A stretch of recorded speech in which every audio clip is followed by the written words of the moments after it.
Welcome to the Prophecy Club. You didn't get this. The United States cannot stop the missiles that were fired from Iran to Israel. We can't stop them. Israel has everything we have, the most advanced technology, and we can't stop them. That means that if Iran or North Korea or Russia or any of the other people that have these high-tech missiles want to fire them at America, now they know the door's open. We can't stop them. Is that important? We're going to talk about it today. I encourage you to subscribe to Prophecy Club and also join Prophecy Club $9.90 a month or more so that it takes the bottom out of the roller coaster ride in our giving. Also, if you have an IRA or a 401k, you don't want to lose your life savings. My understanding is if or actually when the stock market crashes, if you have money markets, if you have an IRA, 401k, there's a good possibility that not only would it go down, it might crash, it might be getting close to, or it may be even worthless. But if you call these folks, 800-200-GOLD, or go to prophecyclubgold.com, they specialize in helping you take your retirement, your life savings, put it into gold and silver near you, so in an emergency, you can put your hands on it, and in case of a financial collapse, which we know is coming, yours not only, hopefully, won't go down, but actually go up.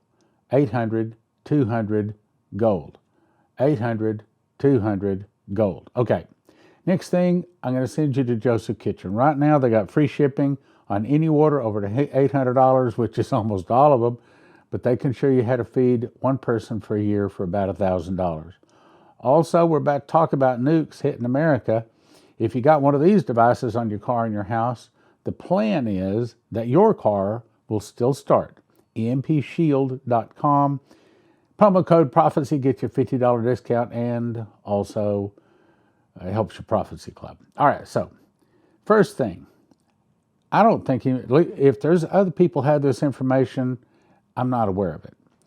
Defense sector is now panicking.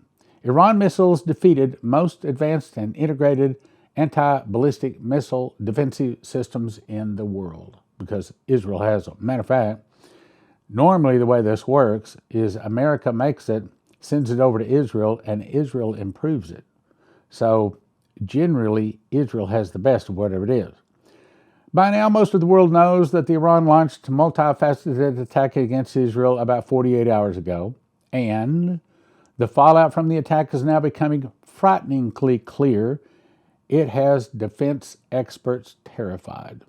Iran announced that they had launched the drones, then cruise missiles against Israel. They announced this despite the fact that drones and missiles still had 57 more minutes to travel from reaching their targets.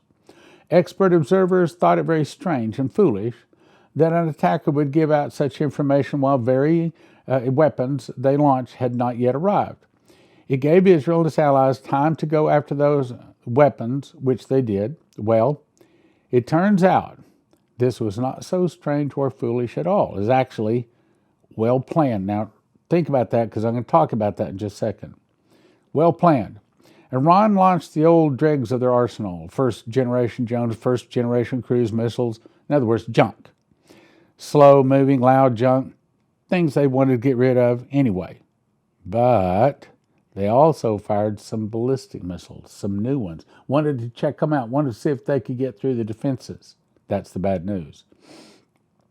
Many of the drones simply fell out of the sky, others easily intercepted by fighter jets, US, UK.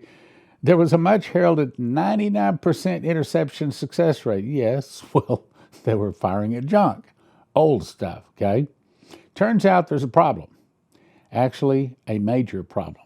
Turns out Iran's ballistic missiles, a few of them got through, like 7 got through. Now, almost no one noticed this problem because there's been no media coverage of it until this article. The missiles that hit the 2 bases in the Negev region didn't just get through. They did so against the most heavily defended area in the world, protected by the most advanced, are you listening? Protected by the most advanced integrated anti-ballistic missile systems in the world. at least known to the West. 2 Israeli bases in the Negev region, 1 Israeli intelligence base in the far north of Israel and Mount Hermon were hit by Iranian missiles. They couldn't stop them. In the north, the secret intelligence base in the north of the occupied Golan Heights, and in the south, the Israeli Nevim Ramon bases got hit. According to secret intelligence information, the one in the Negev had a hangar with Israel's F-35 stealth aircraft and Mossad spy craft, and at least 44 Mossad personnel were killed. Okay, so this is no small thing. This is a really, really big thing. But the defense sector says that pales in comparison to what took place for Iran to achieve that. Nevatim was defended by the world's most advanced integrated anti-missile system shield, which incorporated Arrow 2, David's Sling, THAAD. Oh, this is the stuff America uses too. America made it. Patriot 3. With all of this surveillance, all of this system, all working, all they knew it was coming, they all prepared for it, and they couldn't stop it. Now, what that's saying is, if Israel, using America's best weapons, couldn't stop them, guess what?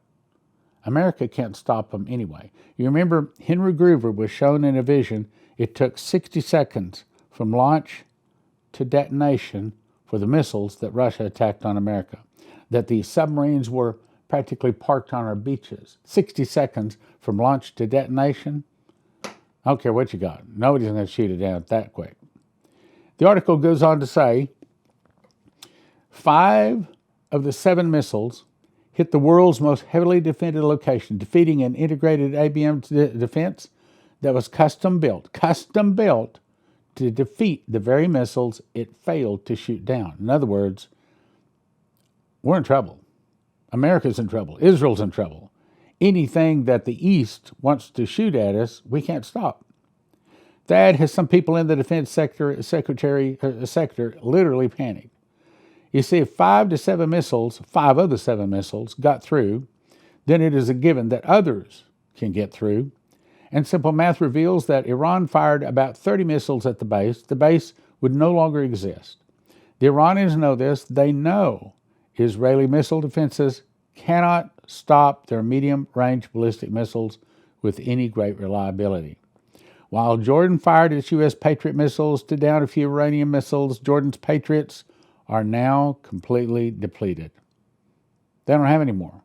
See, I think that's part of the plan, because not only America, but also NATO have sent all of our weapons over to defend Ukraine, and it's kind of like, how do I say this?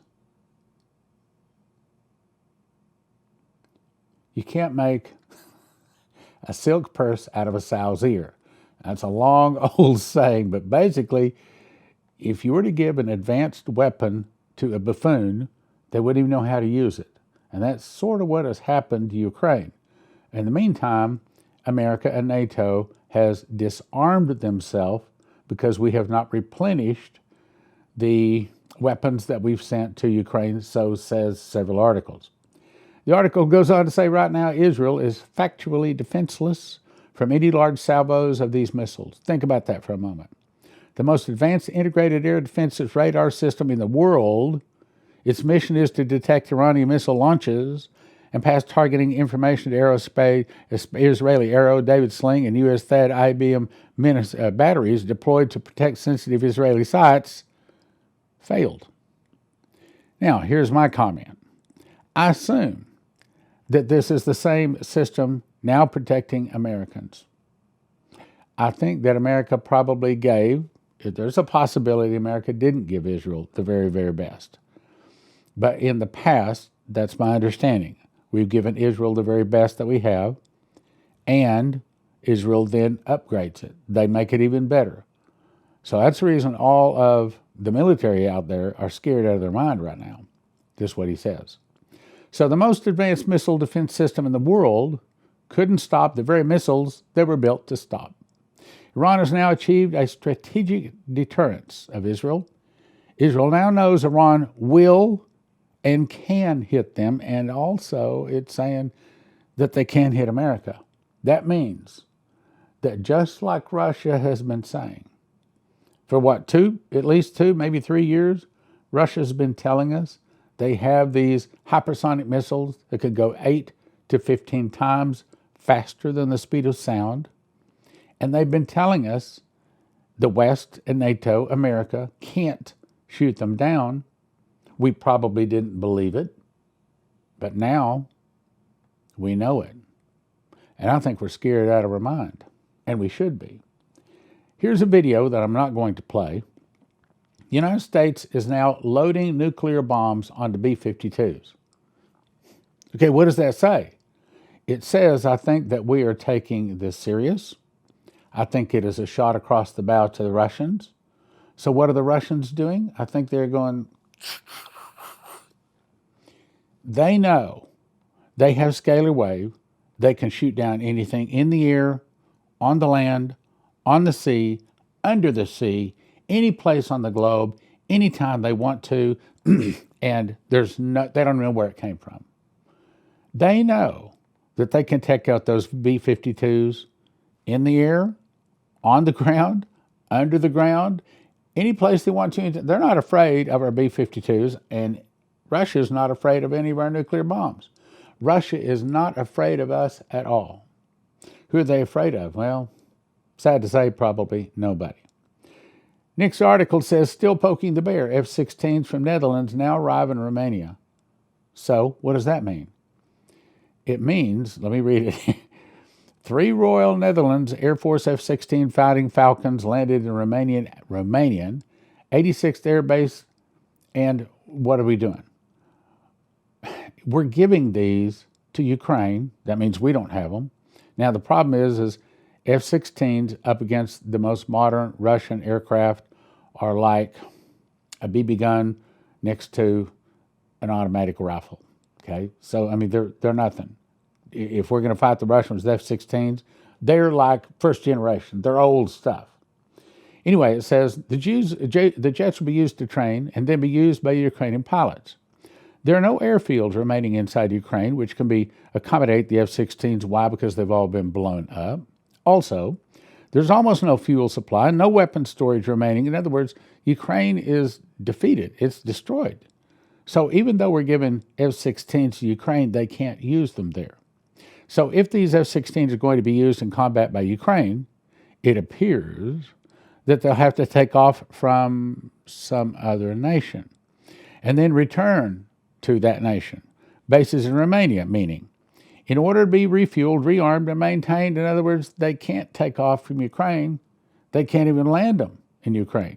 So they've got to take them off from Romania and then return them to Romania. What's the problem with that? Here's the problem with that. If that takes place, the Ukrainian pilots take off from a foreign base, Romania, and attack Russian forces in Ukraine, then return to the foreign base by refueling, rearming, and maintenance, and then Russia has made clear that foreign base will become a legitimate military target. So what does that mean? That means that Russia has already said, if you send some kind of a weapon from a NATO country that attacks us, that NATO country, that location becomes a target. So one of those F-16s, or maybe several of them, take off from Romania, go over and attack the Russians in Ukraine, which is pretty much their territory, just not officially, but they've defeated the Ukrainians. So anyway, they take off from Romania, they defeat someone, or they attack someone in Ukraine. Russia says, we told you. And so then Russia takes out that base in Romania. That is Russia attacking a NATO country, and then that kicks in Article 5, and then NATO declares war against Russia, and all of a sudden, boom, we're in World War III. Now, thanks to us prophecy students listening to what God is saying instead of what the news is saying, we know that's not how it starts. It starts with a surprise attack on America, but we'll get there. Hang on. I got some really important stuff at the very end. I promise that we'll say really. Each and every day, the collective West moves closer and closer to direct confrontation with Russia. That's right, and that's part of a prophecy I'll read. They're doing this despite Russia having increased its military industrial production by 15 times and By doing so now outproduced the total combined production of all of the West. Not just a little bit, but 7 times more. Did you catch that?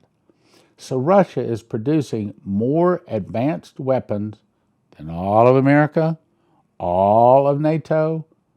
We're in trouble. Moreover, not only is Russia's production 7 times that of the West, the stockpiles of weapons and ammunition in the West have been either seriously depleted or wiped out altogether. Why? We sent them to Ukraine, to a bunch of buffoons that didn't know how to use them, and they sold them on the black market. I mean, all kinds of things. We made some of the Ukrainians very wealthy. Let's go on. Yet the West continues to escalate the Russia-Ukraine conflict, in complete denial that they're heading down the road to a direct war, thereby their own annihilation. In other words, Biden knows that he can't take out America directly, but he is in charge of making decisions that will cause God to destroy America. Like, if he can get America to force Israel to split, then God will split America. If he can get America to do something to get the Russians to attack America, then God will take out America. Does that make sense? Are you ready to see parts of your country blowing up? Because that may be where this is heading. Well, we know this is not the way it happens, but we are heading to destruction. Then he goes on to say, I urge readers to get spare batteries, flashlights, and again, I'm going to recommend you go to josephkitchen.com. Also, maybe I shouldn't say it yet, but we got some Royal Berkeys on the way. I don't think they've arrived yet, but if you want to call us, 785-266-1112, shh. They're probably going to get on me for telling you because they haven't arrived at our office yet. My understanding is we got some Royal Berkeys on the way, and they have filters with them. So this is probably the last of the last of the last. Anyway, let's go on. Now, here's the part that I'm anxious to get to. World Chess Champions. Now, do you know what chess is? It's a board game, of course, but it's a battle. It's a war. And do you know who has won most of the chess games over the last couple of 100 years? Russians. So we Americans tend to think that we're the best, the brightest, the smartest, the richest, and the best on earth. And of course, that's a mistake. And we think that we're better than everybody else. We think we're better than the Russians. And that is probably not exactly accurate. Only 21 players in history of chess have ever held the official title of world champion, 17 of which held the classical title. With rare exceptions, the classical champion has been decided in a match between the sitting champion and challenger. It has had a linear progression, with each champion reigning until displaced. So I did a little research. If you'll look here, these are the chess champions from 1886 to 1894. This is the years that they have won. Now, what I want you to see is this goes back to the 1800s. Look at the chess champions. Look at their last name. Do any of these sound like Americans? Steinitz, Lasker, Capablanca. I can't even say all of them. I can't even pronounce those. Well, what you're looking at is, I think Bobby Fischer, I meant to look this up, forgot, but I think he is American. But other than that, if you look at all those names, they're mostly Russian. Here, I'll show you. Now, what you're looking at is a list of all of the champions. And if I were to slow that down, and I'm not going to, they're mostly Russians. Meaning, if you think the Russians aren't smart enough to attack and defeat America, you're wrong. This is Garry Kasparov. And according to Wikipedia, he is the highest recorded until being surpassed. Kasparov was ranked number 1 for a record 255 months overall. He became the youngest ever undisputed world champion in 1985 at the age of 22, and he is Russian. My point being, these Russians, when it comes to war, they're pretty smart, okay? Don't underestimate them. And I'm going to close with this. I've read this many times. This is one of my favorite. I think it speaks so much to us. Last of 3 final messages given to Dmitry Duduman in April 1997. I knelt beside my bed to pray as I do every night before I go to bed. He had a prayer closet. After finishing my prayer, I opened my eyes, but I was no longer in my room. Instead, I found myself in a forest. I looked around. To my right, I saw a man, that would be the angel, dressed in white. He pointed his finger and said, "See and remember." It took me a while to find out what he was pointing at. It was a small bear who seemed half dead. Lying on the ground, now that's perestroika and glasnost, that's Russia back in the 80s. As I continued to watch this bear, it began to breathe deeper. With every passing minute, it seemed to revive itself. Russia found massive amounts of oil, okay? And as I watched, it also became angrier. It then began to grow. That's over the last 20 years. Soon it was larger than the forest floor, and as it grew larger, it continued to become angrier. It then began to grow and paw the ground so that when its paw hit the ground, the earth would shudder. That's where we are now. The bear continued to devastate all that stood in his path. That's what's going to happen when it takes out America. Until it came upon some men with sticks, that's NATO, trying to fend it off. By this time, the bear had grown so large it simply crushed the men underfoot and continued to rampage. That's what it's going to do to NATO. That's going to do to all of the nations that come against it. I was stunned by what I saw and asked the man standing beside me, "What does all this mean?" At first, they thought the great bear was dead. That's back in the 80s. The man said, as it will begin to stir once again in the early 2000s, they will consider it harmless.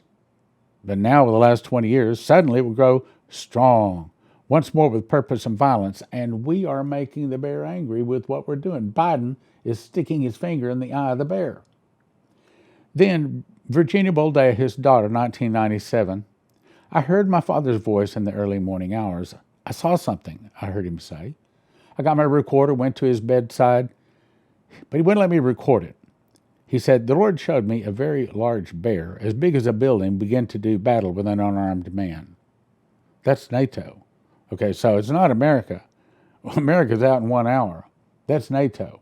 Do battle with an unarmed man? That's NATO. Do you see what I've shown you? A voice said. This is how it'll be when the hardships come over America. No one will be able to defend her. Why? Because she's taken out in 1 hour. Why? Because God does it. Why? Because of our sin. Why? He has prepared this. He's taken our weapons away. We've sent them over to Ukraine. We haven't replenished them. Only those that trust in me will be spared. Everything will start as a heavy rain on a sunny day when you least expect it. Stan, what do you think? Well, here's what I think. I don't think that 2024 is the year of the start of the internal revolution, but I could be wrong because, the angel was very specific. When he came to Dmitri, he said, "You have 4 more years to carry Bibles. I will be ahead of you, and I will follow them step by step. And when they see they can't catch you, they're going to kick you out of your country." And he told them the year, month, day, and hour he would be exiled to America. Why did he tell him that? It's because that date is important. July 22nd, 1984, at 10 o'clock in the morning.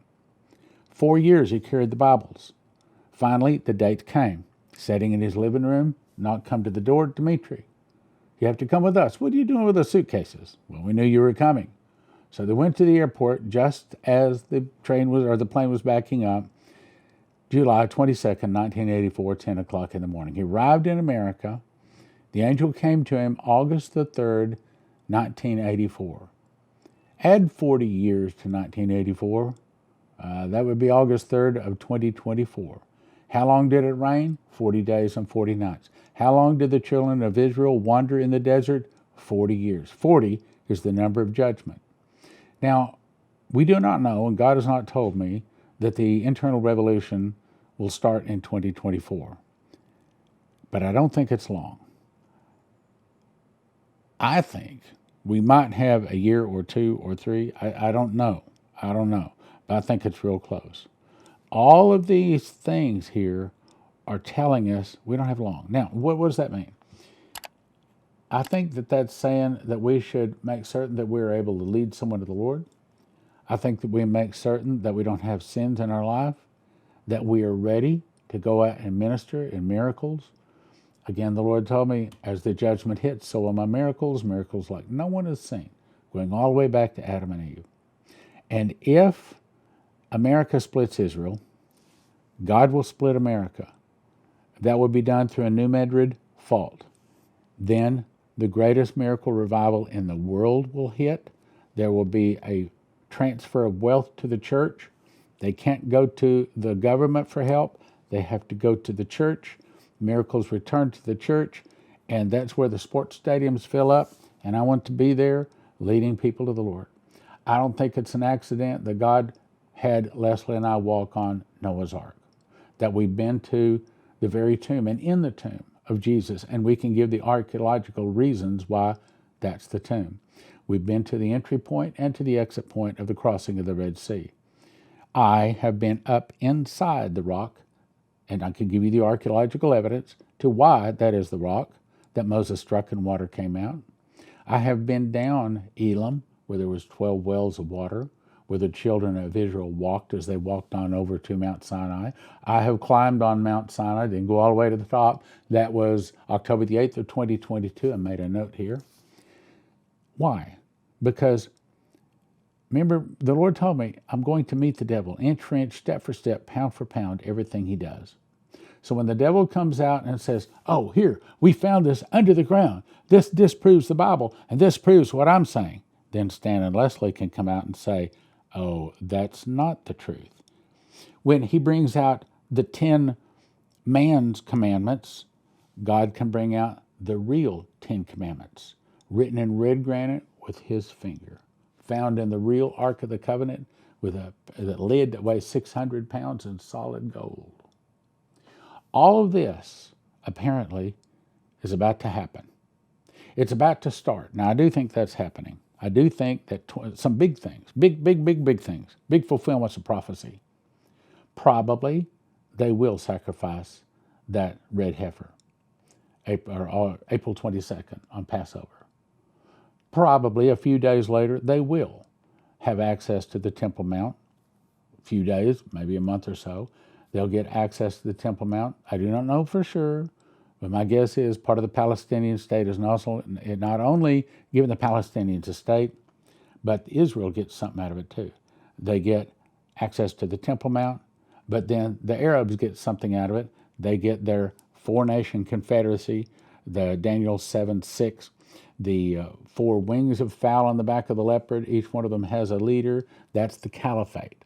They'll form a caliphate because you got to have the third beast before you can have the fourth beast. The fourth beast is world government. And it may very well be all of this stuff happens before the end of 2024. Maybe not the internal revelation, but at the same time, it could be the internal revolution. I don't know. Get the sin out. Get yourself a prayer closet. Matter of fact, I'd recommend you go to watchprophecyclub.com. I made a DVD called Building Your Prayer Closet. Of the 37 DVDs I have made, it still to this day is the most popular one. When I got done making that DVD, no one clapped.